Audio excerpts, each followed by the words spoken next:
അന്ന് മുതൽ ഒരുപാട് ഫോൺ കോൾസ്, വാട്സപ്പ് മെസ്സേജ് ഇതെല്ലാം വരുന്നുണ്ട്. എല്ലാ ഗാനമേള സിംഗേഴ്സിനെയും കൂടെ ഇതിനകത്ത് ഉൾപ്പെടുത്തണമെന്ന്.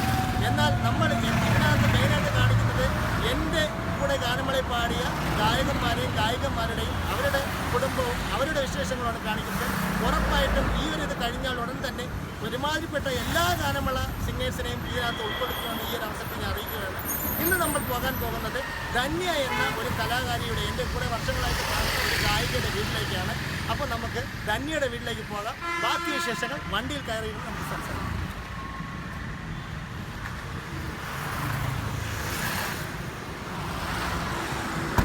നമ്മളിത് വെള്ളായണി ജംഗ്ഷനിലെ ബൈപ്പാസിൽ നിന്ന് ധന്യയുടെ വീട്ടിലേക്കുള്ള യാത്ര തുടരുകയാണ്.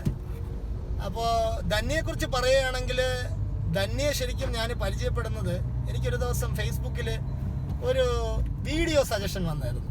അപ്പോൾ ആ വീഡിയോ സജഷൻ അതിൽ പാടിയ പാട്ട്, അല്ലെങ്കിൽ അതിൽ കേട്ട പാട്ട് എന്ന് പറഞ്ഞാൽ, നമ്മളിപ്പോൾ ഒരു സിനിമ പാട്ട് കേട്ടാൽ നമ്മൾ ചിലപ്പോൾ ആ ഒരാളിൻ്റെ പാട്ട് കേൾക്കും, ഗായകൻ്റെ പാട്ട് കേൾക്കും. അല്ലെന്നുണ്ടെങ്കിൽ നമ്മൾ എന്താ പറയുക, നമുക്ക് ഭയങ്കരമായിട്ട് ഇഷ്ടപ്പെട്ട ഒരു ലൈറ്റ് മ്യൂസിക് കേട്ടാൽ നമ്മൾ ഉറപ്പായിട്ടും അവരുടെ പാട്ട് നമ്മൾ കേൾക്കും. പക്ഷെ ഞാൻ കേട്ട പാട്ട് ആദ്യമായിട്ട് കേട്ടൊരു പാട്ടാണ്. ഞാൻ ഒരിക്കലും മുമ്പ് ആരും പാടി കേട്ടില്ല. ആ പാട്ട് ഇങ്ങനെയാണ്: തിങ്കൾ നിലാവേ അല്ലിക്കിനാവേ തരരാ തരരാ. ഞാൻ അന്ന് തന്നെ ധന്യയ്ക്ക് മെസ്സഞ്ചറിലൊരു മെസ്സേജ് ഇട്ടു. നിങ്ങൾ ആരാണ്, നിങ്ങൾ ഗായികയാണോ, നിങ്ങളെ എനിക്ക് പരിചയമില്ലല്ലോ എന്നൊക്കെ പറഞ്ഞിട്ട് മെസ്സേജ് ഇട്ടു. ഇപ്പോൾ ധന്യ പറഞ്ഞ, അതേ അങ്കിൾ, ഞാൻ ഗായികയാണ്, എന്താ അത്യാവശ്യം പാടുന്ന ആളാണ്. അപ്പം ഞാൻ ചോദിച്ചു, ഈ പാട്ട് എവിടെ നിന്നാണ് നിങ്ങൾക്ക് കിട്ടിയത്, ഈ തിങ്കൾ നിലാവ് എന്നുള്ള പാട്ട്? ശരിക്കും സിനിമ പാട്ടാണോ അല്ലെങ്കിൽ അങ്ങനെ എന്തെങ്കിലും ആണോ എന്ന് ചോദിച്ചപ്പം ധന്യ എന്നോട് പറഞ്ഞത്, ഇത് ഞാൻ തന്നെ എഴുതി സംഗീതം ചെയ്ത പാട്ടാണെന്നാണ് പറഞ്ഞത്. അപ്പോൾ എനിക്ക് കേട്ടപ്പോൾ ഭയങ്കരമായിട്ടൊരു എന്താ പറയുക, ആ പാട്ടിനോടൊരു വല്ലാത്തൊരു അത് കേട്ടാലേ അറിയാവൂ. അപ്പോൾ അത് തോന്നിയത്, പ്രത്യേകിച്ച് ഓർക്കസ്ട്രേഷനോ കാര്യങ്ങളോ ഒന്നും തന്നെ ഇല്ല. അത് വെറുതെ ഒരു എന്താ പറയുക, ഒരു പാട്ട്, അത്രയേ ഉള്ളൂ. അതിന് വേണ്ടിയിട്ട് ചെയ്തതായിട്ട് യൂട്യൂബ് ചാനലിന് വേണ്ടി ചെയ്തു. ഒരു മിനിറ്റ്, ഞാൻ സീറ്റ് ബെൽറ്റ് ഇട്ടോട്ട്. അപ്പോൾ അങ്ങനത്തെ ഒരു പ്രോഗ്രാമാണ്. പക്ഷേ ആ ഒരു പ്രോഗ്രാമിൽ, ആ യൂട്യൂബ് ചാനലിൽ അവരുടെ പാട്ടുകൾ മാത്രം ഉൾക്കൊള്ളിച്ച ഒരു പ്രോഗ്രാമായിരുന്നു. അന്നേരം ഞാൻ ധന്യ എടുത്ത് പറഞ്ഞു, ധന്യയ്ക്ക് ഗാനമേള പാടാൻ താല്പര്യമുണ്ടോ, അല്ലെങ്കിൽ ഗാനമേള പാടുന്നുണ്ടോ എന്ന് ചോദിച്ചു. അപ്പോൾ ധന്യ പറഞ്ഞു, ഞാനങ്ങനെ ഗാനമേളകളിൽ പാടിയിട്ടില്ല, 1-2 ചെറിയ പ്രോഗ്രാമിൽ, ജഡായിപ്പാറയിൽ ഒരു പ്രോഗ്രാമിൽ പാടിയിട്ടുണ്ട്, അല്ലാതെ ഞാൻ അങ്ങനെ വേറെ പ്രോഗ്രാമോ അങ്ങനെയൊന്നും ചെയ്തിട്ടില്ല സാറെന്ന് പറഞ്ഞു. ഞാൻ ഗസ്റ്റായിട്ട് പാടുന്ന 3 ഗാനമേള ട്രൂപ്സ് ഉണ്ട്. അതല്ലാതെ ഞാൻ സ്വന്തമായിട്ട് നടത്തുന്ന ഒരു ട്രൂപ്പും ഉണ്ട്. അപ്പോൾ ഞാൻ മോൾക്ക് ഏതെങ്കിലും ഒരു ട്രൂപ്പിൽ പാടാനായിട്ട് അവസരം തരാമെന്ന് പറഞ്ഞു. ഇപ്പോൾ ധന്യ പറഞ്ഞ്, നമുക്ക് ഉറപ്പായിട്ടും നിങ്ങൾക്ക് താല്പര്യമാണെങ്കിൽ നമുക്ക് സഹകരിക്കാം, എന്നെ അതിനകത്ത് ഉൾക്കൊള്ളിക്കാൻ പറ്റുമെങ്കിൽ നമുക്ക് സഹകരിക്കാം, ഉറപ്പായിട്ട് അതിൽ നമുക്ക് സന്തോഷമേ ഉള്ളൂ അങ്ങനെ ചെയ്യുന്നതിൽ. പക്ഷെ നിങ്ങൾക്ക് ഞാനൊരു ബുദ്ധിമുട്ടാവരുത് എന്നാണ് പറഞ്ഞത്. സാധാരണ എല്ലാവരും പാട്ട് പാടാൻ അവസരം ചോദിച്ച് നടക്കുന്ന ഈ ഒരു കാലത്ത് ഒരാൾ അങ്ങനെ പറയുന്നത് എനിക്ക് ഇൻഡിഫറൻ്റ് ആയിട്ട് തോന്നി. അപ്പോൾ അതുകൊണ്ട് തന്നെ എൻ്റെ മനസ്സിനകത്തൊരു വാശി തോന്നി, ധന്യയെ കൊണ്ട് എൻ്റെ ഗാനമേളയെ പാടിപ്പിക്കണമെന്ന്. അങ്ങനെ ഞാൻ മാനേജർ അടുത്ത് പറഞ്ഞു, ധന്യയുടെ പാട്ട്, ധന്യ എനിക്ക് അയച്ചു തന്ന വോയിസ് ഞാൻ എൻ്റെ ഗാനമേള ട്രൂപ്പിൽ ഗാനമേള മാനേജേഴ്സിൻ്റെ അടുത്തും അതുപോലെ തന്നെ എൻ്റെ പ്രൊഡ്യൂസറിൻ്റെ അടുത്തൊക്കെ കേൾപ്പിച്ചപ്പോൾ എല്ലാവർക്കും ഭയങ്കരമായിട്ട് ഇഷ്ടപ്പെട്ടു. മാത്രമല്ല ധന്യയുടെ വോയിസ് എന്നുള്ളത് എൻ്റയർലി ഡിഫറൻ്റ് ആയിട്ടുള്ള വോയിസാണ്. അത് നിങ്ങൾക്ക് ഇപ്പോൾ കേൾക്കുമ്പോൾ മനസ്സിലായി. ഞാൻ വെറുതെ ഇങ്ങനെ ബൂസ്റ്റ് ചെയ്ത് പറയുന്നതല്ല, മറ്റുള്ള വീഡിയോകളിൽ ഇതുപോലെ ഞാൻ പറഞ്ഞിട്ടുണ്ട്. പക്ഷേ അതും എന്താ പറയുക, എൻ്റെ മനസ്സിൽ തോന്നിയ കാര്യങ്ങളാണ്. നിങ്ങൾക്കും ചിലപ്പോൾ അതുപോലെ തോന്നാം, ഈ പ്രോഗ്രാം കാണുന്ന എല്ലാ പ്രേക്ഷകർക്കും അതുപോലെ തോന്നാം. അപ്പോൾ ധന്യ എന്ന് പറയുന്ന ആൾ ശരിക്കും ഗാനമേളകളിൽ ഒതുങ്ങേണ്ട ഒരാളല്ല, ശരിക്കും ലോകം മുഴുവൻ അറിയപ്പെടേണ്ട ഒരു കലാകാരി അല്ലെങ്കിൽ പാട്ടുകാരി തന്നെയാണ്. ഒരു കുടുംബിനിയാണ്, ഒരു കുഞ്ഞിൻ്റെ അമ്മയാണ്, നല്ലൊരു വീട്ടമ്മയാണ്, എല്ലാമാണ്. പക്ഷേ എന്നിരുന്നാലും അങ്ങനെ ഒതുങ്ങേണ്ട ഒരാളല്ല ധന്യ. ഉറപ്പായിട്ടും അറിയപ്പെടേണ്ട ആളാണ്. പല ഗായികമാരെക്കാളും, ഇന്ന് നിലവിലുള്ള പല ഇൻഡസ്ട്രിയിലുള്ള പല ഗായികമാരെക്കാളും മുന്നിൽ നിൽക്കാൻ റേഞ്ചുള്ള വോയിസാണ്. നന്നായിട്ട് ശ്രുതിശുദ്ധമായിട്ടും നല്ല താളബോധത്തോടെയും നല്ല ജ്ഞാനസ്ഥയായിട്ടും പാടുന്ന അതിഭയങ്കരമായ ഭാവങ്ങൾ കൊടുത്തു പാടുന്ന ഒരു ഗായികയാണ് ധന്യ. അപ്പോൾ ധന്യയെക്കുറിച്ച് പറഞ്ഞു തുടങ്ങുമ്പോൾ തന്നെ എനിക്ക് പെട്ടെന്ന് ഓർമ്മ വന്നത് ഈ പറഞ്ഞ തിങ്കൾ നിലാവ് എന്നുള്ള പാട്ടാണ്. അതുപോലെ ധന്യ പാടിയൊരു വിജന സുരഭി എന്നുള്ളൊരു പാട്ടുണ്ട്. അതും പ്രത്യേകിച്ച് പന്തുവരാളി, ആനന്ദ ഭൈരവി, ഇങ്ങനെയുള്ള രാഗങ്ങൾ ഞാൻ ധന്യടുത്ത് പറഞ്ഞിട്ടുണ്ട്. ധന്യയ്ക്ക് ഭയങ്കരമായിട്ട്, അതുപോലെ കാപ്പി രാഗം, ഇങ്ങനെയുള്ള രാഗങ്ങൾ ധന്യയ്ക്ക് വഴങ്ങാറുണ്ട്, ഭയങ്കരമായിട്ട് വഴങ്ങാറുണ്ട്. ചില ഗായകർക്ക് ചില പ്രത്യേക രാഗങ്ങൾ മാത്രമേ വഴങ്ങുള്ളൂ, ചിലർക്ക് എല്ലാ രാഗങ്ങളും വഴങ്ങും. അങ്ങനെയുള്ള ഒരു ട്രെൻഡ് നമ്മുടെ ഇതിലുണ്ട്. അപ്പോൾ അതൊക്കെയാണ് നമുക്ക് എന്താ പറയുക, ധന്യയെക്കുറിച്ച് പറയുമ്പം എനിക്ക് പ്രധാനമായിട്ട് പറയാനുള്ളത്. അപ്പോൾ നമ്മൾ ധന്യയുടെ വീട്ടിലേക്കുള്ള ഓൺ വേയിലാണ്. നമ്മളിപ്പോൾ ഏതാണ്ട് ധന്യയുടെ വീടിനോട് അടുത്തെത്താറായി. കൈമനം, പാപ്പനംകോട് ആ ഒരു സ്ഥലത്ത് നമ്മൾ ഇപ്പോൾ കഴിഞ്ഞിട്ടുണ്ട്. ധന്യയുടെ വീട്ടിലോട്ട് പൊയ്ക്കൊണ്ടിരിക്കുകയാണ്. ധന്യ നമ്മൾ വെയിറ്റ് ചെയ്തിരിക്കുകയാണെന്നാണ് എൻ്റെ വിശ്വാസം. ധന്യടുത്ത് വിളിച്ച് പറഞ്ഞിട്ടുണ്ട്, നമ്മളിന്ന് വരെയാണ്, നമ്മുടെ ടീം ഇന്ന് ധന്യയുടെ വീട്ടിൽ ഈ ഒരു പ്രോഗ്രാം ഷൂട്ട് ചെയ്യാനായിട്ട് വരുന്നെന്ന് പറഞ്ഞിട്ടുണ്ട്. ധന്യയ്ക്കും സന്തോഷമാണ്, ധന്യയുടെ ഫാമിലി എല്ലാം ഉണ്ടെന്ന് ഞാൻ പ്രതീക്ഷിക്കുന്നു. അപ്പം ബാക്കി വിശേഷങ്ങൾ നമുക്ക് ധന്യയുടെ വീട്ടിൽ പോയിട്ട് നമുക്ക് ബാക്കി സംസാരിക്കാം. പിന്നെ എനിക്ക് പറയാനുള്ളത്, കുറേ ഡെഡിക്കേഷൻ ഇതിനകത്ത് പറയാൻ വേണ്ടിയിട്ട് പറഞ്ഞിട്ടുണ്ട് പാട്ടുകൾ. അപ്പോൾ അതിൽ 2 ദിവസം മുമ്പ് എനിക്ക് വന്നൊരു അനുപ്രിയ എന്ന് പറഞ്ഞൊരു പുനലൂരുള്ള, ഞാനവിടെ ഒരു ഗാനമേളയ്ക്ക് പാടാൻ പോയപ്പം ഉണ്ടായൊരു ബന്ധമാണ്. അവിടെ അന്ന് നമുക്ക് സ്പോൺസർ ചെയ്ത ആളിൻ്റെ സ്പോൺസർ പ്രതാപൻ എന്ന് പറഞ്ഞ അദ്ദേഹത്തിൻ്റെ ജ്യേഷ്ഠൻ്റെ മകളാണ് ഈ പറഞ്ഞ അനുപ്രിയ. അപ്പോൾ അനുപ്രിയ ഒരു 8 മാസം മുമ്പ് നമ്മൾ പ്രോഗ്രാം ചെയ്യുന്നതിന് മുന്നെയാണ്.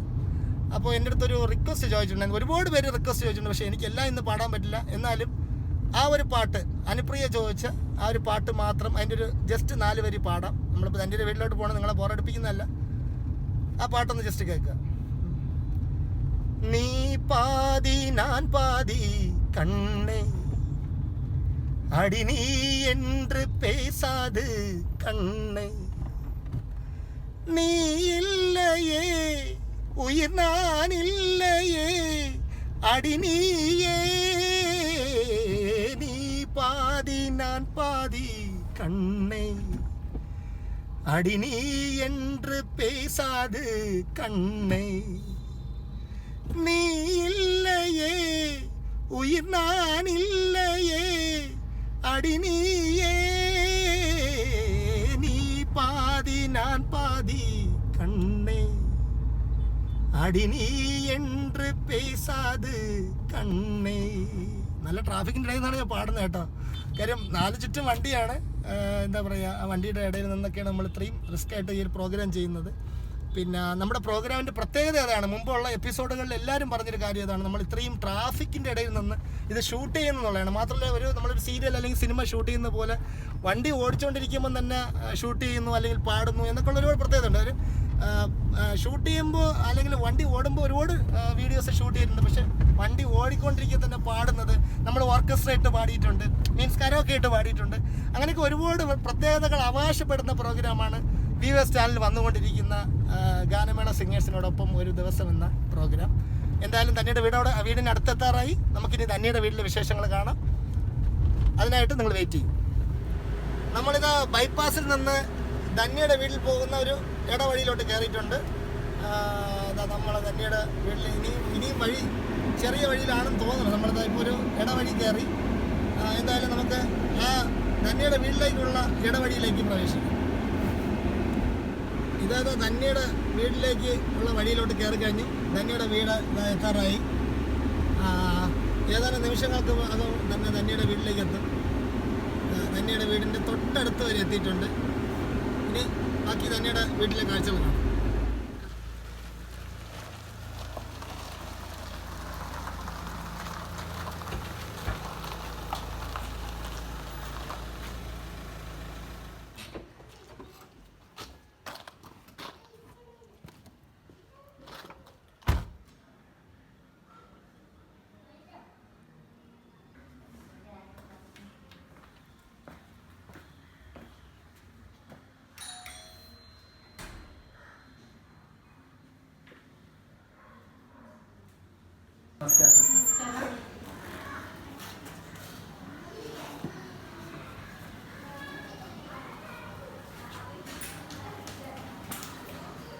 നമസ്കാരം. ഞങ്ങളെ ഇന്ന് ധന്യയെ കാണാൻ വേണ്ടിയിട്ട് വന്ന സമയത്ത് ഞാൻ ധന്യയുടെ കാര്യങ്ങളാണ് നമ്മൾ വണ്ടിയിൽ വരുന്ന സമയത്തൊക്കെ പറഞ്ഞുകൊണ്ടിരുന്നത്. അപ്പം നമ്മളിത് ശരിക്കും ഞാൻ ധന്യയെക്കുറിച്ച് പറയുമ്പോൾ പറയാൻ കരുതും ഇത് വെറുതെ ഒന്ന് ബൂസ്റ്റ് ചെയ്യാൻ വേണ്ടി പറയുന്നത് തോന്നും. പക്ഷെ എന്തായാലും ധന്യയുടെ പാട്ടുകൾ കേൾക്കുമ്പോൾ നമ്മുടെ എന്താ പറയുക, നമ്മുടെ പ്രേക്ഷകർക്ക് മനസ്സിലാവും. ധന്യയുടെ സ്വന്തം സ്ഥലം ശരിക്കും ഇതാണോ? തിരുവല്ലയാണ്. അത് ശരി. ഇവിടെ വന്നിട്ട് എത്ര നാളായി? 1 വർഷമായി. ഇവിടെ എന്താ ജോലി കിട്ടി വന്നതാണോ? എന്തായാലും നമ്മൾ അന്ന് പരിചയപ്പെട്ട അതുപോലെ ധന്യയുടെ പാട്ടുകൾ മിക്കവാറും ഞാൻ കേൾക്കാറുണ്ട്. സാധാരണ പാടുന്ന പെൺകുട്ടികളെന്ന് പറഞ്ഞാൽ നമുക്ക് എന്താ പറയുക, ഈ നമ്മൾ പഠിപ്പിക്കുന്ന പാട്ട് അല്ലെങ്കിൽ നമ്മൾ പറയുന്ന ലിസ്റ്റ് കൊടുക്കുന്ന പാട്ട് മാത്രം പാടി കേൾക്കും. പക്ഷെ ധന്യയിലൊരു കമ്പോസറുണ്ട്, ഒരു മ്യൂസീഷ്യനുണ്ട്. അതൊക്കെ ഭയങ്കര വളരെ രസമാണ്. സാധാരണ ഗായകന്മാർക്ക് പോലും അങ്ങനെ ഒരു ക്വാളിറ്റി ആണ്, ഗായകന്മാർക്ക് കാണില്ല. പാടുന്നവർ പാടും, മ്യൂസിക് ചെയ്യുന്നവർ മ്യൂസിക് ചെയ്യും, എഴുതുന്നവർ എഴുതും, അങ്ങനെയാണ്. അപ്പോൾ ഒരാൾ പാട്ട് എഴുതി മ്യൂസിക് ചെയ്ത് പാടുക എന്നുള്ളതാണ് എനിക്ക് ആദ്യം ശരിക്കും തന്നെയിലോട്ട് അടുപ്പിച്ചത്. പിന്നെ എൻ്റെ കൂടെ ഗാനമേളയിൽ എൻ്റെ കൂടെ കുറേ ഗാനമേളയിൽ പാടിയിട്ടുണ്ട്. ആ ഒരു ബന്ധം വെച്ചിട്ടാണ് നമ്മൾ നമ്മുടെ ഈ ഒരു പ്രോഗ്രാമിൽ സാധാരണ നമ്മൾ എൻ്റെ കൂടെ പാടുന്ന ആൾക്കാരെ വെച്ചിട്ടാണ് ഇത് ഷൂട്ട് ചെയ്യുന്നത്. അപ്പം അതും ആ ഒരു മോളും അത് പാടിയിട്ടുള്ളതുകൊണ്ട് അങ്ങനെ നമ്മൾ ചെയ്യുന്നതാണ്. കുഞ്ഞിനെ പോയി പാടുമായിരുന്നോ? എൻ്റെ അച്ഛനമ്മ പറയും ഞാൻ ആദ്യം വർത്താനല്ല ഒരു വയസ്സിൽ ഈണത്തിൽ ഇങ്ങനെ എന്തോ മൂടുമായിരുന്നു, അങ്ങനെ ആയിരുന്നു എന്ന് പറയാറുണ്ട്. കുഞ്ഞിലെയൊക്കെ എന്ന് വെച്ചാൽ ധാരാളം കോമ്പറ്റീഷൻസിനൊക്കെ പോയിട്ടുണ്ട്. പക്ഷെ അതങ്ങനെ ബേസിക് ആയിട്ട് പഠിച്ചിട്ടല്ല, ഈ കോമ്പറ്റീഷന് വേണ്ടി മാത്രം ഒരു പാട്ട് പഠിക്കും, പോയി പാടും, സമ്മാനം മേടിക്കും, അങ്ങനെ. അച്ഛൻ്റെ ഒരു ഇൻട്രസ്റ്റ് ആയിരുന്നു അന്നൊക്കെ. പിന്നെ ആ ഒരു കോവിഡിൻ്റെ സമയം വന്നപ്പോഴാണ് എനിക്ക് അതിലോട്ടൊരു ഇത് പഠിക്കണം എന്നൊക്കെ ഒരു തോന്നൽ തുടങ്ങിയത്. അങ്ങനെയാണ് ഞാൻ പതിയെ പാട്ട് പഠിക്കാനായിട്ട് സ്റ്റാർട്ട് ചെയ്തത്. എൻ്റെ പേരമ്മയാണ് ആദ്യം ഗുരു, സരസ്വതി അല്ലർജാൻ. അത് കഴിഞ്ഞ് പിന്നെ മാംഗളം ഗണേശൻ നമ്പൂതിരിയുടെ അടുത്ത് കുറച്ച് ഒരു പാട്ട് പഠിച്ചു. അത് കഴിഞ്ഞ് പിന്നെ നിഖിൽ പള്ളിയെത്തി സാറിൻ്റെ അടുത്ത് കുറച്ച് പഠിച്ചു. ഈ ട്രാൻസ്ഫർ ആയതുകൊണ്ട് നമുക്ക് അങ്ങോട്ട് കൺസിസ്റ്റൻ്റ് ആയിട്ട് അത് ചെയ്യാൻ പറ്റുന്നില്ല. പിന്നിപ്പം ഗൗതം ദാമോദരൻ, ശ്രീകാന്ത് ഇതൊക്കെയാണ് എന്തായാലും ഈ പറയുന്ന പോലെ നല്ല പാട്ട് കേട്ടാല് വർഷങ്ങളായിട്ട് സംഗീതം ഉപാസിക്കുന്ന ഒരാളുണ്ട്. എന്ത് പാടിയാലും അത് ശ്രദ്ധിക്കുക, ഒന്ന് ഹിറ്റ് ചെയ്ത് നിൽക്കുക എന്ന് പറയുന്നത് ഒരു പ്രത്യേകതയാണ്. നമ്മളൊക്കെ ഈ പറഞ്ഞാണ് എത്രയോ വർഷം കൊണ്ട് കേൾക്കുന്നത്. അപ്പം ശരിക്കും ഈ കോമ്പറ്റീഷൻ പാടി എന്ന് പറയുന്നത് എന്താണ്? സ്കൂളിലാണോ കോളേജിലാണോ?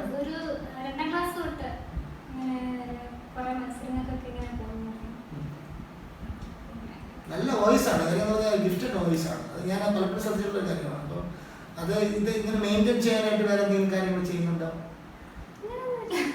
ഈ വോയിസ് ഇങ്ങനെ ഞാൻ പാടുന്നത് പോലെ തന്നെയാണ് സംസാരിക്കുന്നത് കേൾക്കുമ്പോൾ അങ്ങനെ എനിക്ക് ഫീൽ ചെയ്യുന്നത്. ഭയങ്കര വോയിസ് റെസ്റ്റ് ചെയ്ത് സംസാരിക്കുന്ന ഒരു ആളിനെ പോലെ തോന്നി. പിന്നെ ഫസ്റ്റ് പാടിയ പാട്ട് എന്നുള്ള ഓർമ്മയുണ്ടോ? ആദ്യം 2 വയസ്സിൽ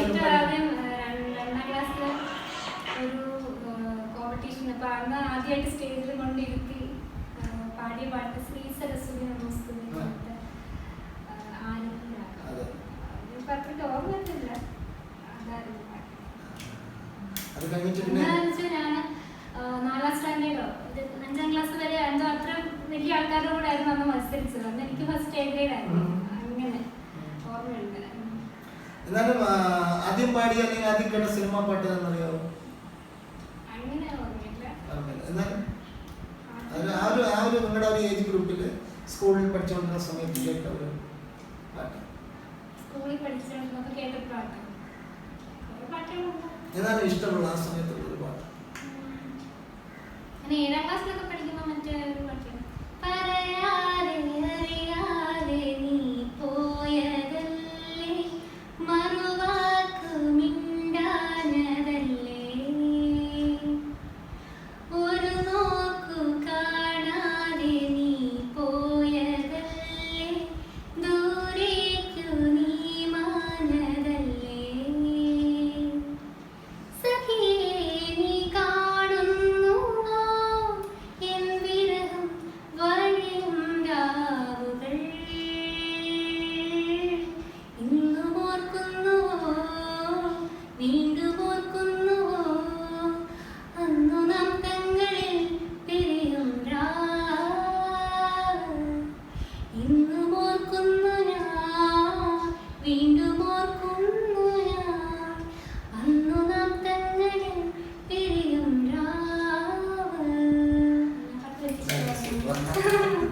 ഈ പാട്ട് നേരത്തെ പാടും കേട്ടില്ല, നിങ്ങൾ ഫേസ്ബുക്കിലും പാടിയിട്ടില്ലല്ലേ? ഒരിടത്തും പാടിയിട്ടില്ല. കാര്യം ഒരു ശ്രുതി പോലും ഇല്ലാതെ ഇത് പാടുന്നതെന്ന് കൂടെ ഓർക്കണം. അത്രയും ഇതായിട്ട് പറഞ്ഞ ഉടനെ നമ്മൾ സ്പോണ്ടേനിയസ് ആയിട്ട് പാടുക എന്ന് പറയുന്നത് ഒരു വലിയ കഴിവാണ്. എന്തായാലും നന്നായിട്ടുണ്ട്. പിന്നെ അത് കഴിഞ്ഞ് കോളേജിൽ വരുമ്പോൾ മോള് കേട്ടിട്ടുള്ള കോളേജിൽ ആ സമയത്തൊക്കെ കോളേജിന്റെ ടൈമിൽ ശരിക്കും പറഞ്ഞാൽ ഈ സെമിസ്റ്റർ ആയത് കാരണം ഫുൾ ഇങ്ങനെ ലൈബ്രറി എന്താ പഠിച്ചത്? കോളേജിൽ ഡിഗ്രി BSc ബോട്ടണി അത് കഴിഞ്ഞ് MSc ബോട്ടണി. അപ്പൊ ആ സമയത്താണ് ഞാൻ ശരിക്കും പറഞ്ഞാൽ ഒരു പ്രോഗ്രാമിന് ചേരാതിരുന്ന സമയം തന്നെയാണ്. സ്കൂളിലൊക്കെ അച്ഛൻ എന്തെങ്കിലുമൊക്കെ ഇങ്ങനെ കൊണ്ടുപോകും. ഞങ്ങളുടെ ഈ ഗ്രാമസിന്റെ ഒക്കെ തന്നെ ഓരോ കോമ്പറ്റീഷനും ഒക്കെ എല്ലാം സ്ഥിരമായിട്ട് പൊക്കോണ്ടിരുന്നതാണ്. അപ്പൊ കോളേജിൽ പഠിച്ച ആ ഒരു 5 വർഷം ഞാൻ ഒന്നിനും പോയിട്ടില്ല. എന്നാലും ടീച്ചേഴ്സ് ഒക്കെ ഈ പ്രേയർ സോങ് അങ്ങനെയൊക്കെ എന്തെങ്കിലും കോളേജിൽ സ്ഥിരം പാടുന്ന പാട്ടോ അങ്ങനെ എന്തെങ്കിലും? പിന്നെ ഇവിടെ ഒരു മറ്റേ വാർമുകിലേ പിന്നെ അത് പാടാം. ഇഷ്ടപ്പെട്ട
തീർന്നു ഏതൊരു തോന്നി നന്നായിട്ടുണ്ട് കേട്ടോ. എനിക്ക് തോന്നുന്നു നാളെ പ്രോഗ്രാം തോന്നല്ലേ, അതുകൊണ്ട് ഒന്ന് ഒതുക്കുന്നുണ്ട്, വോയിസ് കൺട്രോൾ ചെയ്ത് പാടുന്നുണ്ട്. എനിക്ക് തോന്നിയത് നന്നായിട്ടുണ്ട്, നല്ല നല്ല പാട്ടാണ്. പിന്നെ അത് കഴിഞ്ഞിട്ട് കോളേജ് ക്രിസ്റ്റലിന് മത്സരിച്ചിട്ടുണ്ടോ? ഇല്ല, അന്നേരം മിക്കവാറും സെമിസ്റ്ററിന്റെ എക്സാം ആയിരിക്കും. ടീച്ചേഴ്സ് നമ്മളെ അതിനുള്ള ഒരു ഇതായിരിക്കും, പോയിട്ടില്ല കോളേജിന്റെ സമയത്ത് ഒന്നും. പിന്നെ അങ്ങനെ അല്ലാണ്ട് പിന്നെ ഉള്ള സ്റ്റേജസ് അങ്ങനെ കിട്ടിയിട്ട് തുടങ്ങിയപ്പോഴാണ് പിന്നെ കോളേജ് കഴിഞ്ഞിട്ട്? പിന്നെ കോളേജ് കഴിഞ്ഞിട്ട് ഞങ്ങൾ അങ്ങനെ അധികം അമ്പലത്തിലൊക്കെയുള്ള പ്രോഗ്രാംസ് അല്ലാതെ അങ്ങനെ കോമ്പറ്റീഷൻ ഭജൻസ് അങ്ങനെയൊക്കെയുള്ള അല്ലേ? ഭജൻസ് അങ്ങനെ അല്ല, ചെറിയ കീർത്തനങ്ങളാവും. ആ സമയത്തായിരുന്നോ കല്യാണം? MSc സെക്കൻഡ് ഇയർ പഠിക്കുമ്പോഴായിരുന്നു ആ സമയത്തായിരുന്നു. അദ്ദേഹം എങ്ങനെയാണ്, പാട്ടിനോട് ഇഷ്ടമുള്ള ആളാണോ? അദ്ദേഹം എനിക്ക് ആദ്യം നോക്കിയിരുന്നു, ചേട്ടന് പാട്ട് ഇഷ്ടമുള്ള ആളാണ്, പാടുന്ന ആളാണ്. അപ്പൊ അന്ന് കല്യാണം കഴിഞ്ഞ അന്ന് മുതൽ പിന്നെ എങ്ങനെയാണ്, പിന്നെ പഠിക്കുന്നുണ്ടോ അതോ? അത് ഞാനിങ്ങനെ പാട്ട് പഠിക്കണമെന്നൊന്നും വിചാരിച്ചിരുന്നല്ലായിരുന്നു. ഹസ്ബൻഡ് ആയിരുന്നു എൻ്റെ അടുത്ത് പറഞ്ഞത്, നമ്മൾ ട്രെയിൻ ചെയ്യുകയാണെങ്കിൽ കുറച്ചുകൂടെ നല്ല രീതിയിൽ അത് പാട്ട് വരും. അങ്ങനെ എനിക്ക് അങ്ങനെ ഒരു കഴുതല്ലായിരുന്നു, എൻ്റെ വിചാരം തന്നെയാണ് പാട്ട് വരുന്നതെന്നുള്ളത്. പക്ഷെ ചേട്ടൻ എൻ്റെ അടുത്ത് ഇങ്ങനെ പറഞ്ഞ് പകുതിക്ക് ഇങ്ങനെ കൺവിൻസ് ചെയ്യാൻ തുടങ്ങി, അങ്ങനെയല്ല നമ്മൾ പഠിക്കുമ്പോൾ കുറച്ചുകൂടെ അത് ശരിയാവും. അങ്ങനെ ഒരു കോവിഡിൻ്റെ സമയത്ത് ആയപ്പോഴാണ് ഞാൻ പാട്ട് പഠിക്കുന്നത് ശരിക്കും തുടങ്ങിയത്. ഹസ്ബൻഡാണ് നല്ലൊരു മോട്ടിവേറ്റർ എന്ന് പറയുന്നത്. എല്ലാ വീട്ടമ്മമാർക്കും ഇതൊരു ഗുണമാണ് ഉണ്ടായിട്ടുള്ളത്. കാര്യം എന്താ പറയുക, പലയിടത്തും എനിക്കറിയാവുന്ന ഒത്തിരി പേരുണ്ട്. ഇപ്പം ഞങ്ങളുടെ കൂടെ പാടുന്ന, പേര് പറയുന്നില്ല, ഞങ്ങളുടെ കൂടെ പാടുന്നൊരു ഗായിക, അവർക്ക് വീട്ടിലെ സപ്പോർട്ടല്ല, ഹസ്ബൻഡ് സപ്പോർട്ടല്ല. ഇപ്പം തന്നെ ഈ ഒരു പ്രോഗ്രാം തന്നെ നമ്മുടെ ഗാനമുള്ള സീനിയേഴ്സിനോടൊപ്പം ഒരു ദിവസത്തിന് പ്രോഗ്രാം തന്നെ അവരെ ഷൂട്ട് ചെയ്തില്ല. എന്തായാലും സീനിയർ മോസ്റ്റാണ് എന്നോട് പാടുന്നത്. വിളിച്ചപ്പോൾ പറയുന്നത് എൻ്റെ ഹസ്ബൻഡിനെ നമുക്ക് ഉൾക്കൊള്ളിക്കാൻ പറ്റില്ല, അല്ലാതാണ് ഷൂട്ട് ചെയ്യാവുന്നത്. അതൊരു വലിയൊരു ഭാഗ്യമാണ്. കാര്യം ഇതുപോലെ ഒരുപാട് വീട്ടമ്മമാര് എന്താ പറയുക, നല്ല കഴിവുള്ള കലാകാരികൾ ഇങ്ങനെ പാടാൻ പറ്റാണ്ട് കുടുംബം ആയിട്ട് പാടാൻ പറ്റാതെ ഇരിക്കുന്ന സമയത്ത് ധനിയുടെ ഏറ്റവും വലിയ അനുഗ്രഹമാണ് ഹസ്ബൻഡ് എന്ന് പറയുന്നത്. അപ്പോൾ അദ്ദേഹത്തിൻ്റെ ഒരു മോട്ടിവേഷൻ. കുഞ്ഞുങ്ങൾ ശരി. അപ്പം കല്യാണം കഴിഞ്ഞിട്ട് പിന്നെ പാടാറുണ്ട്, ഗാനങ്ങളൊക്കെ പാടുന്നുണ്ട്? ശരി. ഞാൻ ശരിക്കും ധന്യ ഞാൻ പരിചയപ്പെടുന്നത്, ഞാനത് പറഞ്ഞു ഇവിടെ വീഡിയോയിൽ ഞാൻ തുടങ്ങിയപ്പോൾ തുടക്കത്തിൽ ഞാൻ പറഞ്ഞിരുന്നു, വരുന്ന വഴി പറഞ്ഞിട്ടുണ്ടായിരുന്നു. ഫേസ്ബുക്കിലൂടെയാണല്ലോ, ഫേസ്ബുക്കിലെ പാട്ട് തിങ്കൾ നിലാവി എന്നുള്ള പാട്ടാണ് ഞാൻ ഫസ്റ്റ് കേൾക്കുന്നത്.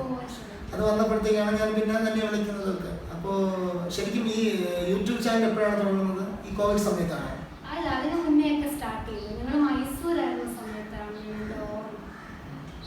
ഞാനിങ്ങനെ ടിക്ടോക്കിലൊക്കെ ഉണ്ടായിരുന്നത്, ആ സമയത്ത് ചെറിയ വീഡിയോസ് ഒക്കെ ഇടുമായിരുന്നു. പിന്നെ അപ്പോൾ എനിക്ക് യൂട്യൂബിൽ ആദ്യം കുക്കിംഗ് വീഡിയോസ് ആയിരുന്നു ഇട്ടുകൊണ്ടിരുന്നത്. ഒരു 100, 200, 500 അത്ര കുക്കിംഗ് വീഡിയോസ് ഞാൻ ഇട്ടു. പിന്നെ ഞാൻ അവർക്ക് എൻ്റെ ഫീൽഡിലായിരുന്നു. എന്താണ് വെജിറ്റേറിയൻ ഫുഡ് ആയിരിക്കുമല്ലോ? വെജിറ്റേറിയൻ ഫുഡ്, നിറയെ ഫുഡായിരുന്നു.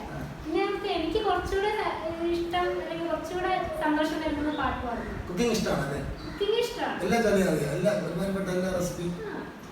അതായത് ഇതിന് വേണ്ടിയിട്ട് എക്സ്പെരിമെന്റ് ചെയ്ത് അങ്ങനെ ഉണ്ടായിരുന്നു. നമ്മൾ ഡെയിലി ചെയ്യുമായിരുന്നു. എന്നിട്ട് കുക്കിംഗ് വീഡിയോ ഇട്ടതിന് ശേഷം പിന്നെ എങ്ങനെയാണ് ഇതിലോട്ട് വന്നത് പാട്ടിൽ? പിന്നെ എൻ്റെ അച്ഛൻ, എൻ്റെ ഒരു സുഹൃത്തുണ്ട്, കിങ്ഡം ഓഡിയോ സ്റ്റുഡിയോ തിരുവല്ല. അപ്പം അങ്കിളിൻ്റെ സ്റ്റുഡിയോയിൽ പോയി അങ്കിൾ ഇങ്ങനെ വിളിച്ചു, നമുക്കൊരു പാട്ട് പാടിയായിരുന്നു. അങ്ങനെ ബിസിനസ് റിവ്യൂ എന്ന് പറയുന്ന പാട്ട് സ്റ്റുഡിയോയിൽ പോയി പാട്ട് പാടി. അത് ഞാൻ പറഞ്ഞായിരുന്നു, ആ പാട്ട് രണ്ടുപേരായിട്ട് മതി.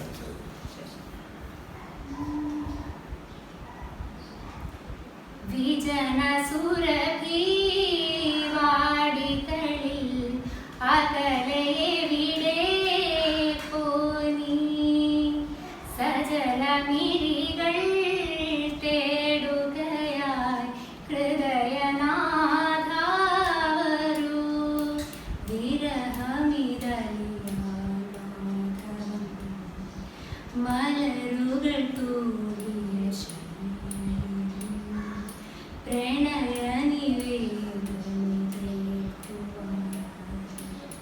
പ്രിയനും പരിഭവമോ തനനം തനനം തനനന മധുകണങ്ങൾ നുകരുവാനായി ശലഭമേ നീ പോയോ, ശ്മൃതി പരാഗ തരികൾ നിന്റെ ചിറകിലുണരില്ലേ നാഥാനും പ്രേമവനിതൻ ഓരത്തായി വിരിഞ്ഞലിയുവാൻ കൈക്കുമ്പിൽ കൂപ്പിലെരിയും ഒരേ കാന്ത സൗഗന്ധം വിജന സുരഭി വാടികളിൽ അകലെ വിടെ പോനി സജലമിഴികൾ തേടുകയായി ഹൃദയനാഥാവരൂ. സൂപ്പർ.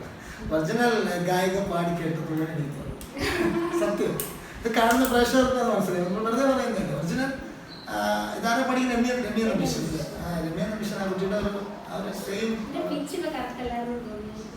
എന്നാലും നമ്മൾ അറിയില്ല അത് പറഞ്ഞുകൊണ്ടത് മനസ്സിലാവില്ല. എനിക്ക് മനസ്സിലായി, പക്ഷെ കേൾക്കുന്ന പ്രേക്ഷകർക്ക് അതെ അത് മേളിൽ പാടാനുള്ള ഒരു ടെക്നിക്കാണ്, അതറിയാം.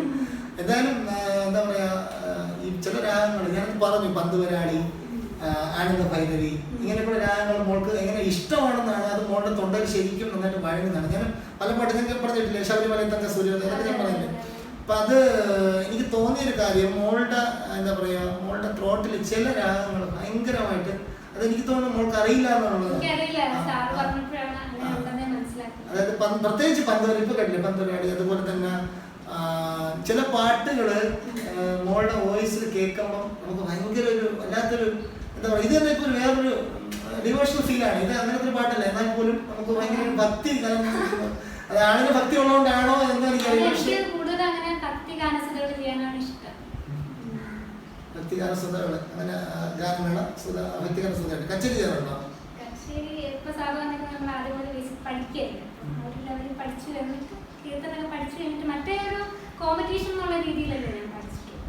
പക്ഷെ ഞാൻ ഏതൊരു ഹിന്ദി പാട്ട് കേട്ടായിരുന്നു, അടിച്ചുപൊളി പോലത്തെ പാട്ട്. അതേത് പാട്ടാണ്? ഞാൻ ഫേസ്ബുക്കിലോ യൂട്യൂബിലോ എന്തോ ഒരു പാട്ടിന്റെ സജഷൻ എനിക്ക് വന്നായിരുന്നു, ഹിന്ദി പാട്ട്, അടിച്ചുപൊളി പാട്ട്. ശരി ഫേസ്ബുക്കിലൊരു പാട്ട്, ഒരു ഹിന്ദി പാട്ട്. ഇപ്പം മോള് പാടിയതെല്ലാം നല്ല പാട്ടുകളാണ്, പഴയ പാട്ടുകളൊക്കെ പാടിയിരുന്നു. അപ്പോൾ ഒരു അടിച്ചുപൊളി പാട്ട്, ഹിന്ദി പാട്ട് ഞാൻ കേട്ടല്ലോ, ഒരു സജഷൻ കിട്ടിയെന്ന് പറഞ്ഞപ്പോൾ മോള് പറഞ്ഞ് ഹസ്ബൻഡ് ഇവിടെ ഉണ്ടെങ്കിലേ പാടാൻ പറ്റത്തുള്ളൂ. സാധാരണ അങ്ങനെ നമ്മളിപ്പോൾ മുമ്പ് ചെയ്ത വീഡിയോകളിലൊക്കെ ഇങ്ങനെ ഹസ്ബൻഡ് പാടിയിട്ടുണ്ട്, ഹസ്ബൻഡും മക്കളും അമ്മൂമ്മയൊക്കെ പാടിയിട്ടുണ്ട്. പക്ഷെ എന്തായാലും നിങ്ങൾ രണ്ടൊരു കൂടെ പാടാൻ ഒരു ഡീറ്റായിട്ട് പാടുമ്പോൾ സന്തോഷം. അതാണ് ഹസ്ബൻഡിനോട് വിളിച്ചത്. അപ്പോൾ ആ ഒരു പാട്ട് നമുക്ക് കേൾക്കാം. पल भर ठहर जाऊं, दिल ये संभल जाए, कैसे तुम्हें रोका करूं, मेरी तरफ आता हर गम फिसल जाए, आँखों में तुमको भरूं, बोली बातें तुमसे करूं, अगर तुम साथ हो, अगर तुम साथ हो, मेरी नजरों में तेरे सपनों में है नाराजी, मुझे लगता है कि बातें दिल की होती लफ्जों की धोखेबाजी, तुम साथ हो या न हो क्या फर्क है, बेदर्द थी जिंदगी बेदर्द है, अगर तुम साथ हो. സൂപ്പർ, അടിപൊളി. നല്ല നല്ല രണ്ട് കപ്പിൾസാണ്. ഇപ്പൊ നിങ്ങൾ എപ്പോഴും പാട്ടാണോ വീടിനകത്ത്? അങ്ങനെയില്ല, ഹസ്ബൻഡ് ബാങ്കറാണെന്ന് പറഞ്ഞത്. ബാങ്കറാണ്. ഞാൻ വരുമ്പോ 9:10 ബാങ്കിൽ നിന്ന് വരുമ്പോ. അപ്പൊ ആള് മടിച്ചിരിക്കുകയായിരിക്കും. അപ്പൊ എന്തെങ്കിലും ചെറിയ സംഭാഷണം, ഭക്ഷണം, ഉറക്കം, ഇതാണ് റൊട്ടീൻ. നല്ല ബെസ്റ്റ് ഫാമിലീസ് ആണ്. ഇങ്ങനെയുള്ള ആൾക്കാരെ നമ്മൾ കാണുന്നത് വലിയ ബെസ്റ്റാണ്. രാവിലെ എണീറ്റിട്ട് പിന്നെ ആളുടെ ദിവസം രാവിലെ പ്രാക്ടീസും കാര്യങ്ങളൊക്കെ ഉണ്ട്. അപ്പൊ ഡെയിലി റൊട്ടീന്റെ ഭാഗമായിട്ട് അടുക്കളയും ഇതുവരെ ഒരുമിച്ച് മാനേജ് ചെയ്ത് പോകുന്നുണ്ട്. വലിയ രാവിലത്തെ പ്രാക്ടീസ് മുടങ്ങരുത്. രാവിലെ യോഗ, ഈ മറ്റേ പ്രാണായാമങ്ങളൊക്കെ ഉണ്ട്. സോ അതൊന്നും മിസ് ചെയ്യാറില്ല. അപ്പോൾ സാർ നേരത്തെ ചോദിച്ചത് കേട്ടു, എന്താണ് പ്രത്യേകിച്ച് ചെയ്യുന്നത്. ഈ വോയിസിന് ഇങ്ങനെ ഈ പ്രാണായാമം, ബ്രെത്ത് കൺട്രോളിനൊക്കെ എടുക്കുന്ന ഹെൽപ്പായിരിക്കും മിക്കവാറും ഇത് പ്രത്യേകിച്ചൊന്നും എഫേർട്ട് ഇടാതെ ഇത്രയും മുന്നോട്ട് കൊണ്ടുപോകാൻ പറ്റുന്നത്. എന്തായാലും ഇന്റർവ്യൂ തുടങ്ങുമ്പോൾ തന്നെ പറഞ്ഞ ഹസ്ബൻഡ് നല്ല സപ്പോർട്ടീവാണ്. അപ്പോഴേ ഞാൻ വിചാരിച്ചു പാട്ട് തന്നായിരിക്കും. അതുപോലെ നമുക്കത് എന്താ പറയുക, ഹസ്ബൻഡിൻ്റെ അടുത്ത് ചോദിക്കാനുള്ള സംഗീതം പഠിച്ചിട്ടുണ്ടോ? ഇല്ല, ഞാൻ പഠിച്ചിട്ടില്ല. ഞാനൊരു 28 വയസ്സ് വരെ ഞാൻ സംഗീതമൊന്നും പഠിച്ചിട്ടില്ല.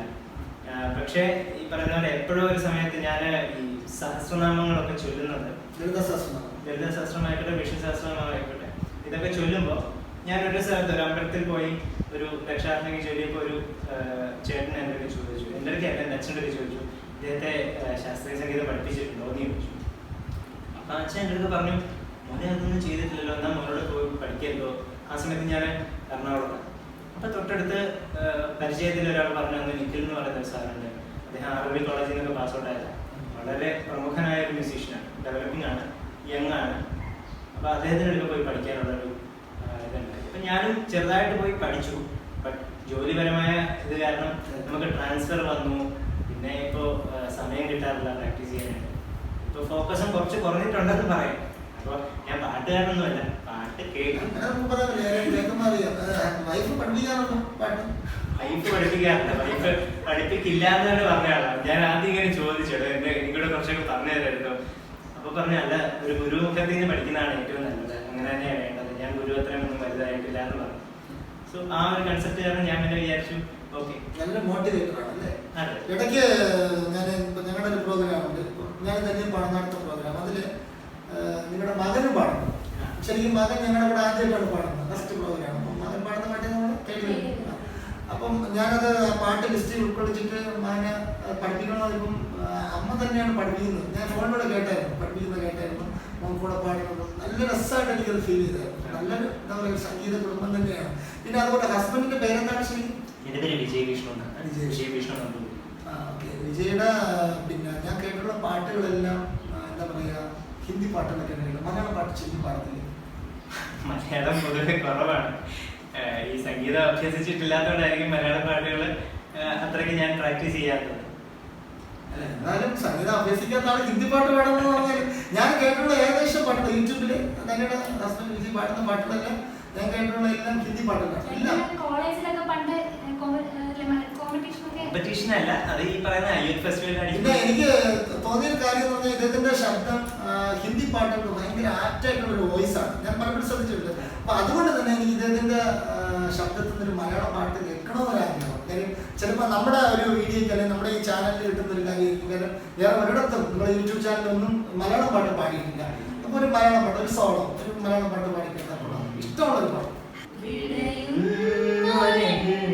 ജീവനിൽ കിനാവു തന്ന കൺമണി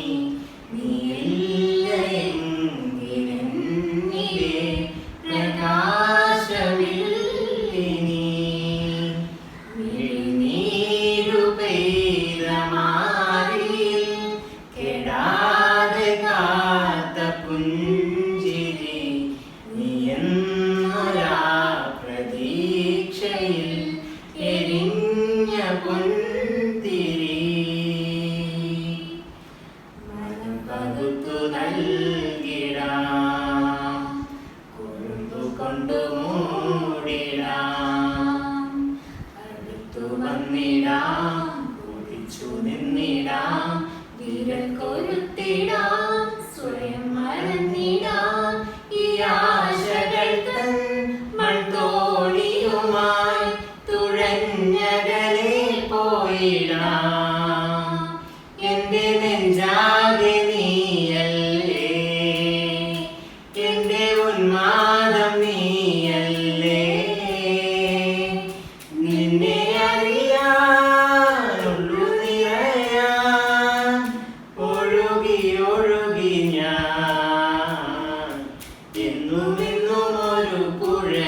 സത്യമാണ്. ഞാൻ നിങ്ങളുടെ മുഖത്ത് തന്നെ നോക്കിക്കൊണ്ടിരിക്കുകയായിരുന്നു.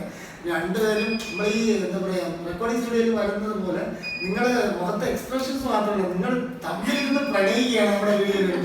കാരണം നിങ്ങളുടെ മുഖത്ത് ആ ഒരു വായിച്ചെടുക്കുക അവസരം അതിന്റെ ലാസ്റ്റ് എന്റെ മഞ്ചിൽ തന്നെ രണ്ടുപേരും അങ്ങോട്ടും ഇങ്ങോട്ടും നോക്കി നിന്നിടത്ത് ഞങ്ങളിവിടെ ഇരിക്കുന്ന നമ്മുടെ ക്യാമറയും നമ്മുടെ ഓഡിയൻസ് ഒക്കെ ഇരിക്കുന്നത് പോലെ നിങ്ങൾ പോയിട്ടുണ്ട്.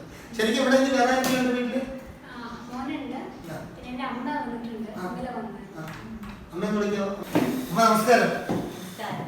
നമ്മുടെ ഒരു കുഞ്ഞു പ്രോഗ്രാമാണിത്. ഗാനമേള സിംഗേഴ്സിനോടൊപ്പം ഒരു ദിവസം എന്ന് പറഞ്ഞൊരു പ്രോഗ്രാം. കുറേ എപ്പിസോഡ് ഇങ്ങനെ ചെയ്തിട്ടുണ്ട്. അപ്പൊ അതിൽ തന്നെ അമ്മയുടെ മകളെയും കൂടെ, ധന്യയുടെ അമ്മയാണോ ഹസ്ബൻഡിന്റെ അമ്മയാണോ? ധന്യയുടെ. അപ്പോൾ എന്തായാലും ഇത്രയും നല്ലൊരു കലാകാരിക്ക് ജന്മം കൊടുത്ത അമ്മ എന്തായാലും ഒരു പുണ്യജന്മമാണ്. അതുപോലത്തെ അമ്മയും ഒരു കലാകാരിയോ അല്ലെങ്കിൽ പാട്ടുകാരിയോ ആയിരിക്കും. അമ്മ എഴുത്തുകാരിയാണ്. കവിത കഥയൊക്കെ എഴുതി ഇങ്ങനെ ഇവരെ കൊണ്ട് അത് അവതരിപ്പിക്കുമായിരുന്നു. സ്റ്റേജിലൊക്കെ കഥാപ്രസംഗം അങ്ങനെ ഇങ്ങനെയൊക്കെ അങ്ങനെ ചെയ്തിട്ടുണ്ട്. അല്ലാതെ കുഞ്ഞിലെയൊക്കെ ലൈറ്റ് മ്യൂസിക്കൊക്കെ പാടുന്നുള്ള, അല്ലാതെ വലുതായി കഴിഞ്ഞിട്ട് പിന്നെ പാടുന്നു അങ്ങനെ സ്റ്റേജിലൊന്നും പാടിയിട്ടില്ല.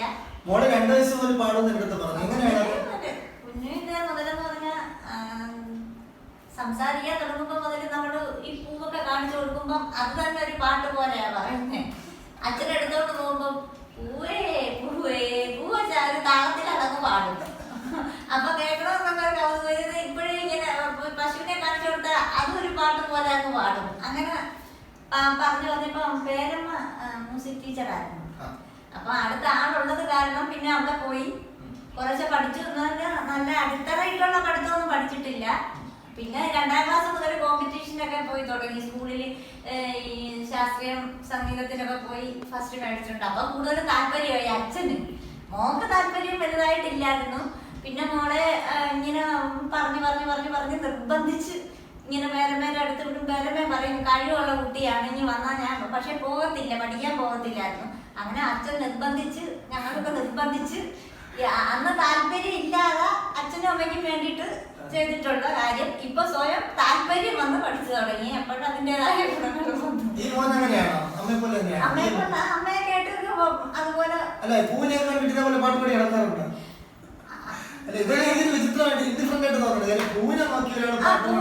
ഞങ്ങൾ ഈ മുത്തശ്ശനും ഒക്കെ ഉണ്ടായിരുന്നു. എന്റെ ഹസ്ബൻഡിന്റെ അച്ഛൻ 103 വയസ്സിലാണ് മരിച്ചത്. അപ്പൊ 100 വയസ്സ് വരെ അച്ഛൻ നല്ല ആക്റ്റീവായിട്ട് നടക്കുമായിരുന്നു. അന്ന് മുതലേ കൊച്ചിനെ മോളെയൊക്കെ എടുത്തോണ്ട് പോവുകയും മോള് +2 പഠിക്കുമ്പോഴാണ് മുത്തശ്ശൻ മരിച്ചത്. എന്ത് പൂ കാണിച്ചാലും അച്ഛനിങ്ങനെ റോഡേ എടുത്ത് നടക്കും. ഈ കുഞ്ഞിനെ എന്തെങ്കിലും ഉള്ളപ്പോ അച്ഛൻ എടുത്ത കൂടെ ഇങ്ങനെ നടക്കും, എല്ലാം കാണിച്ചോണ്ട് നടക്കും. അപ്പൊ മോളെ ഒരു പൂവെന്ന് പറഞ്ഞാൽ മതി, ഒള്ളു ഒച്ചയില് പൂവേ പൂവേ പൂവെന്ന് പറഞ്ഞാൽ അതൊരു പാട്ട് പോലെ പാടും. അങ്ങനെ പാടി ആൾക്കാരൊക്കെ പോയി കൗതു പോകും. മോള് റോഡിൽ ഇറങ്ങിയ ഒച്ച എല്ലാരും കേൾക്കും. അങ്ങനെ കൊണ്ട് അച്ഛനും ആൾക്കാർ കേൾക്കുന്ന ഒരു ഇതൊന്നും ഇല്ല, മോൾ പാടിക്കോളാം. അങ്ങനെയാണ്. പിന്നെ മോനുണ്ട്. മോനിപ്പം ഇത് ചെയ്യുന്നു, ഇവിടെ അമേരിക്കയിൽ റിസർച്ച് ചെയ്യുക.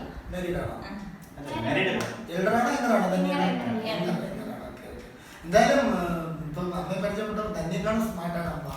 തന്നെ സംസാരം തന്നെക്ക് ടെൻഷനൊക്കെ ഉണ്ട്. പക്ഷെ അമ്മ വളരെ ഫ്രീ ആയിട്ട് എന്താ പറയാ വളരെ ഫ്രീ ആയിട്ട് സംസാരിക്കുകയാണ്.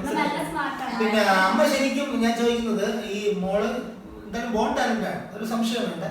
അപ്പൊ പാരമ്പര്യമായിട്ട് സംഗീതം ഉണ്ടെന്ന് മനസ്സിലായി ഉണ്ട്. പിന്നെ അമ്മ മോളെ പ്രഗ്നന്റ് ആയിരുന്ന സമയത്ത് പാട്ട് ഒത്തിരി കേൾക്കുമായിരുന്നു. എനിക്ക് ഇഷ്ടമാണ് പാട്ട് കേൾക്കാൻ. അന്ന് നമ്മുടെ കുടുംബത്തിൽ താമസിക്കുന്നത് കൊണ്ട് നമുക്ക് ഇരുന്ന് ഒരുപാട് സമയം കേൾക്കാനും എടുക്കാനും അങ്ങനെയൊന്നുള്ള സമയം കിട്ടിയിട്ടില്ല. പാട്ട് കുഞ്ഞിനെ മുതൽ റേഡിയോയിൽ ചിത്രഗീതമൊക്കെ മുറക്കി കേൾക്കും, ഭയങ്കര ഇഷ്ടമാണ്. ലളിതഗാനം പണ്ടൊക്കെ ഈ ആകാശവാണി കൂടെ ലളിതഗാനം രാജസാറിന്റെ പാടി അത് കേട്ട് 3-4 പാട്ട് പഠിച്ചിട്ട്, കുറെ പാട്ട് പഠിച്ചിട്ട് സ്കൂളിൽ പോയി ലളിതഗാന മത്സരത്തിൽ പാടിയിട്ടുണ്ട്. അപ്പൊ പിള്ളേർക്ക് അറിഞ്ഞൂടെ, അവരാരും ലളിതഗാനം കേൾക്കാറില്ല. അപ്പൊ അവര് ഈ പുതിയ പാട്ടൊക്കെ എങ്ങനെ പഠിച്ചു വരുന്നു അന്നത്തെ കാലത്ത്.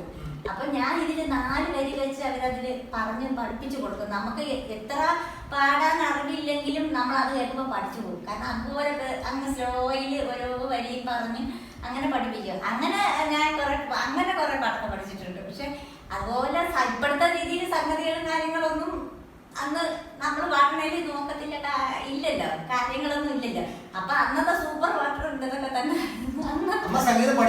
ഏയ് ഞാൻ പഠിച്ചിട്ടൊന്നുമില്ല, റേഡിയോയിൽ കേട്ട് പഠിച്ചിട്ടുണ്ട്. ഈ ലളിതഗാനങ്ങൾ അന്ന് ലൈവ് മ്യൂസിക് പഠിപ്പിക്കണത് എന്നും അതുപോലെ ഇരുന്ന് ആ സമയത്ത് രാവിലെ 7:30 സമയമാകുമ്പോൾ എന്നും കേട്ട് എഴുതിയെടുത്ത് അത് പഠിച്ചു. നിങ്ങളുടെ കാലത്തൊക്കെ അതിനുള്ള അവസരങ്ങൾ കുറവാണ്. ഇതുപോലെ അവസരമൊന്നുമില്ല. അന്ന് പാട്ടെന്ന് പറയുമ്പോഴേ അങ്ങനെ ഒരു മത്സരമോ അല്ലെങ്കിൽ അങ്ങനെ ഈ നമ്മൾ എവിടെങ്കിലും പോയാൽ തന്നെ ഈ ഇങ്ങനെ ഒരു ഇത് ചാനലുകളോ അങ്ങനെ ഒന്നും ഇല്ലല്ലോ. അന്ന് ആകപ്പാടെ റേഡിയോയിലുള്ള ഇത് ചിത്രഗീതവും ഇതുപോലെ ഇതേ പരിപാടിയുള്ളൂ. ഈ ലൈറ്റ് മ്യൂസിക് എനിക്ക് ഏറ്റവും ഇഷ്ടമുള്ളൊരു സംഗതി. അങ്ങനെ 3-4 ലളിതഗാനം അന്നത്തെ പണ്ടത്തെ. അത് എൻ്റെ മോന് ഈ UP-യിൽ പഠിക്കുമ്പം ശ്രീകൃഷ്ണപതിയുടെ എന്നുള്ളൊരു പാട്ട് ഞാൻ അതുപോലെ പഠിപ്പിച്ചു കൊടുത്ത്, അന്ന് പഠിച്ച അതേ രീതിയിൽ. അപ്പം ഇന്നിപ്പോൾ അവർ ആരെങ്കിലും പാടിയാൽ അതൊക്കെ വേറെ രീതിയിലൊക്കെയാണ് പാടുന്നത്. അന്ന് പഠിച്ച അതേ രീതിയിൽ പാടിയപ്പോഴും എനിക്കിപ്പോഴും ഓർമ്മയുണ്ട്. അന്ന് ഈ കൊളനാട് ശാന്ത ടീച്ചറാണ് ഹെഡ് മിസ്ട്രസ്.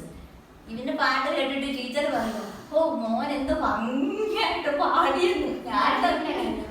ഞാൻ അതിശയിച്ചു പോയി. ഞാൻ ഇവര് കളിയാക്കി, അമ്മേ ഇങ്ങനെയാണോ? അവനാണെങ്കിൽ എങ്ങനെ ഞാൻ പറഞ്ഞു കൊടുക്കോ അതുപോലെ അങ്ങ് പാടും. ഇപ്പോഴില്ല, അന്നൊക്കെ പറയുന്ന പോലെ പാടുമായിരുന്നു. ഇപ്പം പാടുമെങ്കിലും പൊതുവേ പാടാനൊക്കെ മടിയ. കുഞ്ഞിനെ താരാട്ട് പാട്ട് പാടി കൊടുക്കുമായിരുന്നു. അമ്മ മറ്റേ ഒരു പാട്ടില്ല, അത് പാടിക്കൊണ്ടിരിക്കാൻ ശരി. അപ്പൊ അമ്മ ഈ ഒത്തിരി ലൈറ്റ് മ്യൂസിക് കേട്ടെന്ന് പറഞ്ഞു. MG ദാസാന്റെ ഏതെങ്കിലും ഒരു ലൈറ്റ് മ്യൂസിക് ഒന്ന് പാടാം. മഴമുക്കിലോട് പറഞ്ഞു അമ്മയുടെ ഒരു പാട്ടും കൂടെ ഇല്ലാതെ നമ്മുടെ വീഡിയോ സൈൻ അപ്പ് ചെയ്യുന്നത് പണ്ട് എന്ന് വെച്ചാൽ ഇപ്പൊ അതിന്റെ ലൈനൊക്കെ മറന്നുപോയി. അങ്ങനെയൊക്കെ ഉണ്ട്. അമ്മയ്ക്ക് ഇഷ്ടപ്പെട്ട ഒരു സിനിമ പാട്ടോ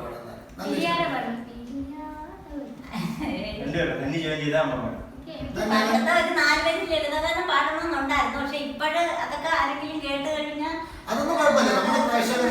നമ്മുടെ എനിക്കെന്താ പ്രശ്നം? നിങ്ങൾക്കൊക്കെ അമ്മയ്ക്ക് ധൈര്യമായിട്ട് പാടാം. ഒരിക്കലും ഇല്ല, ധൈര്യമായിട്ട് അമ്മയ്ക്ക്. ഇതൊന്നും നമ്മൾ എഡിറ്റ് ചെയ്ത് കളയത്തില്ല. അമ്മ പറയുന്ന കോമഡികളൊക്കെ ഇതേപോലെ നമ്മൾ ഏറി. അപ്പൊ എന്തായാലും അമ്മ ലൈറ്റ് മ്യൂസിക് പാടും, കുഴപ്പമില്ല. പഞ്ചതന്ത്രം കഥ പറയാൻ വരും പഞ്ചവൻ കാട്ടിലെ കിളിമകളെ, പഞ്ചവടിയിലെ സീരപ്പെണ്ണിന്റെ മഞ്ചലിലാടി കഥ പറയൂ, മഞ്ചലിലാടി കഥ പറയൂ. പഞ്ചതന്ത്രം കഥ പറയാൻ വരും പഞ്ചവൻ കാട്ടിലെ കിളിമകളെ. എന്താണ് അമ്മൂമ്മ പാട്ട് പാടുമ്പോ ഇരുന്ന് ചിരിച്ചിട്ട് എന്റെ മുഖത്ത് നോക്കി എന്നെ ചിരിച്ച് കാണിക്കുന്ന എന്താണ്? അമ്മമ്മ പാടി ഇഷ്ടമായില്ല നിനക്ക്? ഇവനാണെങ്കിൽ ഉണ്ടല്ലോ, ഇവൻ നമ്മുടെ ഗാനമേളയില് പാടുന്ന അടുത്ത പാടാൻ പോവുകയാണ്. ഇത്രയും നേരം നമ്മുടെ വീഡിയോയ്ക്ക് വേണ്ടി നിങ്ങളുടെ വിലപ്പെട്ട സമയം, പ്രത്യേകിച്ച് വിജയ്ക്ക് ഇന്ന് തിരക്കുള്ള ദിവസമാണ്. വിജയ് കരുതിയാണ് ഇന്ന് സൺഡേ നമ്മൾ ഷൂട്ട് ചെയ്യുന്നത്. ഇത്രയും നേരം നമ്മളെ എന്താ പറയുക, നമ്മളെ ഷൂട്ട് ചെയ്യാൻ വേണ്ടി സഹകരിച്ചതിന് എല്ലാവർക്കും നന്ദി കടപ്പെടുക അവസരത്തെ അറിയിച്ചുള്ളൂ. അതുപോലെ നിങ്ങൾ കണ്ടല്ലോ ധന്യ എന്ന് പറയുന്ന ഒരു കലാകാരിയെ കുറിച്ച്, ധന്യയുടെ കുടുംബത്തിനെ കുറിച്ചും ഹസ്ബൻഡ് എങ്ങനെ സപ്പോർട്ട് ചെയ്യുന്നു, അമ്മ എങ്ങനെ സപ്പോർട്ട് ചെയ്യുന്നു എന്നൊക്കെ നിങ്ങൾക്ക് മനസ്സിലായി. ഒരുപാട് ഫാമിലീസിന് അല്ലെങ്കിൽ വീട്ടമ്മമാർക്ക് ഒക്കെ ഇത് പ്രചോദനമാണ്, ഇതുപോലെയുള്ള ഒരു സപ്പോർട്ടീവ് ആയിട്ടുള്ള ഒരു ഫാമിലി എന്ന് പറയുന്നത്. അപ്പം നമുക്ക് ഇതുപോലെ ഒരു സന്തോഷമായി ജീവിക്കുന്ന അല്ലെങ്കിൽ കലാകാരൻ അല്ലെങ്കിൽ കലാകാരിയായിട്ട് ജീവിക്കുന്ന, വളരെയധികം പിന്നോക്കം ജീവിക്കുന്ന, അവസരങ്ങൾ കിട്ടാതെ ജീവിക്കുന്ന ഒരുപാട് നമ്മുടെ ഈ ഒരു കാലഘട്ടത്തിൽ ജീവിക്കുന്ന ഒരുപാട് കലാകാരന്മാരും കലാകാരികളും ഉണ്ട്. അങ്ങനെ ഒരു പുതിയൊരു കലാകാരിയോ അല്ലെങ്കിൽ കലാകാരനായിട്ടുള്ള ഒരു പുതിയൊരു എപ്പിസോഡുമായിട്ട് അടുത്ത എപ്പിസോഡിൽ നമുക്ക് കാണാം. അതുവരെ നമുക്ക് നന്ദി, നമസ്കാരം. അതിന് മുന്നോട്ട് പോകരുത്. ധന്യയുടെ ഹസ്ബൻഡിൻ്റെ ഒരു നല്ലൊരു പാട്ടുണ്ട്. ആ പാട്ടും കൂടെ കഴിഞ്ഞിട്ട് നമുക്ക് എപ്പിസോഡായിട്ട്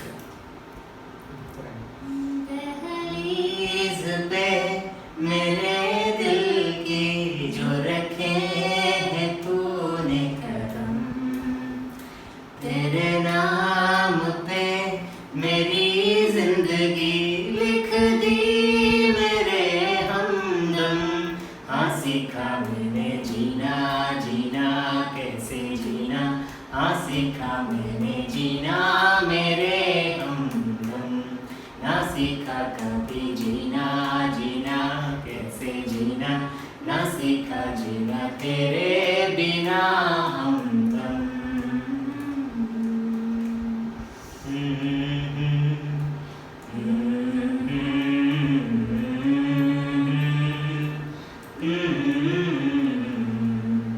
सच्ची सी है ये तारीफें दिल से जो मैंने करी है, जो तू मिला तो सजी है दुनिया मेरी हमदम। ओ आसमां मिला ज़मीं को मेरे आधे आधे पूरे हैं हम, तेरे नाम पे मेरी जिंदगी लिख दी मेरे हमदम। हाँ सीखा मैंने जीना जीना कैसे जीना, हाँ सीखा मैंने जीना मेरे हमदम। ना सीखा कभी जीना जीना कैसे जीना, ना सीखा जीना तेरे बिना।